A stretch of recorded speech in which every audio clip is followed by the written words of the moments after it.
ಕೇರಳದ ಚುಲರ್ಮಲ್ ಹಾಗೂ ಮುಂಡಗೈನಲ್ಲಿ ನಡೆದಂತಹ ಭೀಕರ ಗುಡ್ಡ ಕುಸಿತದಲ್ಲಿ ಬರೋಬ್ಬರಿ 200ಕ್ಕೂ ಹೆಚ್ಚು ಮಂದಿ ಮೃತಪಟ್ಟಿದ್ದಾರೆ. ಈ ಪೈಕಿ 41 ಮಂದಿಯ ಮೃತದೇಹ ಕೊಚ್ಚಿ ಹೋಗಿತ್ತು. ಆ ಮೃತದೇಹ ಸದ್ಯ ಈಗ ತರಲಾಗಿದೆ. ನೀವು ದೃಶ್ಯದಲ್ಲಿ ನೋಡ್ತಾ ಇರ್ಬೋದು, ಬರೋಬ್ಬರಿ 41 ಮಂದಿಯ ಮೃತದೇಹವನ್ನ ತೆಗೆದುಕೊಂಡು ಬರಲಾಗಿದೆ.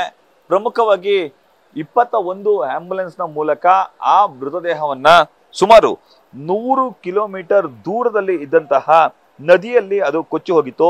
ಚಿಕ್ಕದಾಗಿ ಆರಂಭವಾದಂತಹ ಹೊಳೆ ಅಂದ್ರೆ ಇರುಪುಲಿಂಜಿ ಎಂಬ ಬೆಟ್ಟ ಗುಡ್ಡಗಳ ಮಧ್ಯೆ ಹರಿತಿದ್ದಂತಹ ಸಣ್ಣ ತೊರೆ ಈಗ ಬೃಹದಾಕಾರವಾದಂತಹ ನದಿಯಾಗಿದೆ.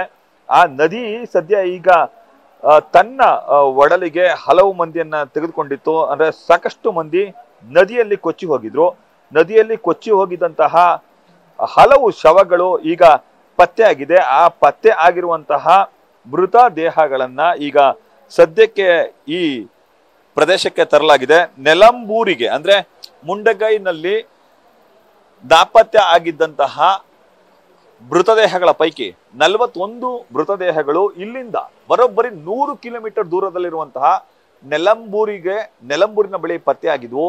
ಆ ಪತ್ತೆ ಆಗಿರುವಂತಹ ಮೃತದೇಹಗಳು ಸೂಜಿಪಾರ್ ಅರಣ್ಯದ ಮೂಲಕ ಕೊಚ್ಚಿ ಹೋಗಿದ್ದವು.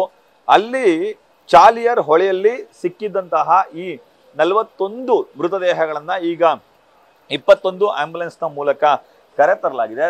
ತಂದಿರುವಂತಹ ಮೃತದೇಹಗಳ ಐಡೆಂಟಿಟಿ ಆಗಿಲ್ಲ. ಇದಕ್ಕೆ ಕಾರಣ ಹಲವು ಶವಗಳಿಗೆ ತಲೆಗಳೇ ಇಲ್ಲ, ಇನ್ನು ಬಹುತೇಕ ಶವಗಳಿಗೆ ರುಂಡ ಇಲ್ಲ, ಮತ್ತಷ್ಟು ಶವಗಳಿಗೆ ಕೈಕಾಲುಗಳಿಲ್ಲ. ನೀವು ದೃಶ್ಯದಲ್ಲಿ ನೋಡ್ತಾ ಇರ್ಬೋದು.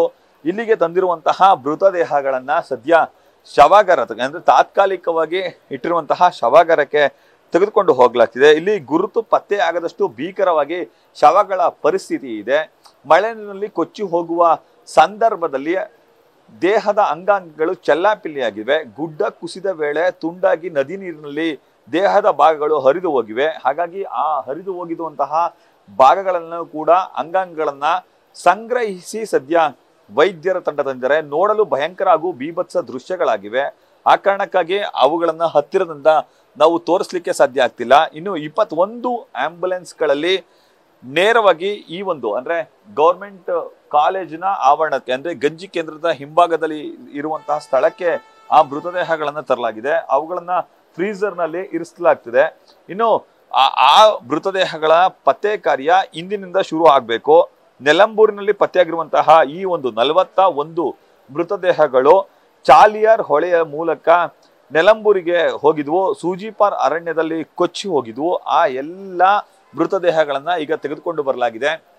ಮತ್ತಷ್ಟು ಮೃತದೇಹಗಳು ನದಿ ನೀರಿನಲ್ಲಿ ಕೊಚ್ಚಿ ಹೋಗ್ತಿವೆ.